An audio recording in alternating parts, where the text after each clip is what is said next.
معتبر ائمہ کرام ہیں، معتبر اور معتمد ائمہ اور علماء، ورنہ ان کے بھی دین میں ائمہ ہوتے ہیں، ان کے بھی مسلک میں علماء ہوتے ہیں، ان کے بھی مسلک میں مجدد ہوتے ہیں۔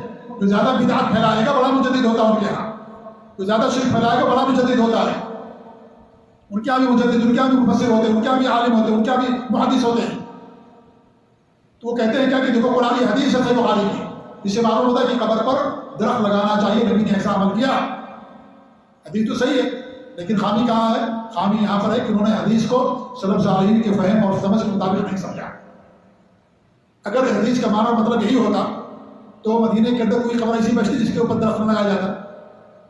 کیا ہمارے نبی نے کسی اور کی قبر پر درخت لگایا؟ کیا ابو بکر صدیق، عمر فاروق نے یا ان کی قبروں پر درخت لگایا گیا؟ یا وہ صحابہ کرام کے درخت پر قبر لگائے گئے، قبر پر درخت لگائے گئے؟ نہیں۔ تو مطلب کیا ہوا؟ مطلب یہ ہوا کہ نبی کے ساتھ یہ معاملہ خاص تھا، یہ نبی کی خصوصیات میں سے، کیونکہ نبی صلی اللہ علیہ وسلم جس چیز کو بھی ہاتھ سے پکڑ لے اس کے اندر برکت آ جاتی تھی۔ اور دوسری بات یہ ہے کہ اللہ رب العالمین نے آپ کو وحی کے ذریعے سے بتایا کہ ان دونوں کو قبر کے اندر عذاب ہو رہا ہے۔ آج کسی کو معلوم پڑتا کہ قبر کے اندر کسی کو عذاب ہو رہا ہے؟ جی نہیں معلوم پڑتا ہے۔ ہمارے نبی نے کب کیا؟ جب آپ کو بتایا گیا کہ قبر والوں کو عذاب ہو رہا ہے، آپ کو بتایا گیا وحی کے ذریعے، تب آپ کو معلوم پڑا۔ آج قبر والوں میں عذاب ہو رہا ہے، نعمت مل رہی، کیا ہو رہا ہے نہیں معلوم کسی کو، تو پھر کیوں درخت لگائیں گے؟ اس لیے یہ عمل ہمارے نبی کے ساتھ خاص ہے۔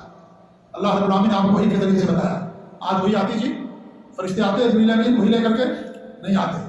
فرشتے تو نہیں آتے، شیاطین کے پاس آتے ہیں، جادوگروں کے پاس شیاطین آتے ہیں، دجالوں کے پاس آتے ہیں۔ فرشتے تو نازل نہیں ہوتے ہیں، فرشتوں کا نزول جبریل امین کا نزول ختم ہو گیا۔ ہمارے نبی کی وفات ہوئی، وہی کا سلسلہ بند ہو گیا، وہی نہیں آئے گی دنیا کے اندر۔ تو آپ کو وہی کے ذریعے سے بتایا گیا، تب آپ کو معلوم پڑا۔ کیا معلوم پڑا؟ کہ ان کو قبر کے اندر عذاب ہو رہا ہے، تب آپ نے ایسا کیا۔ اسی لیے آپ نے کسی اور کی قبر پر نہیں لگایا، نہ آپ کے صحابہ نے لگایا، نہ تابعین نے کیا، نہ سلف صالحین نے کیا۔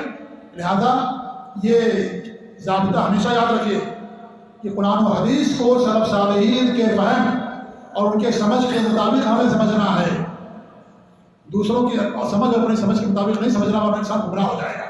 تو اللہ رب العالمین نے صحابہ کرام کو، مومنین کو معتبر قرار دیا کہ ان کا فہم عالی معتبر ہے، ان کے علاوہ کسی اور راستے کو پکڑیں گے تو انسان گمراہ ہو جائے گا۔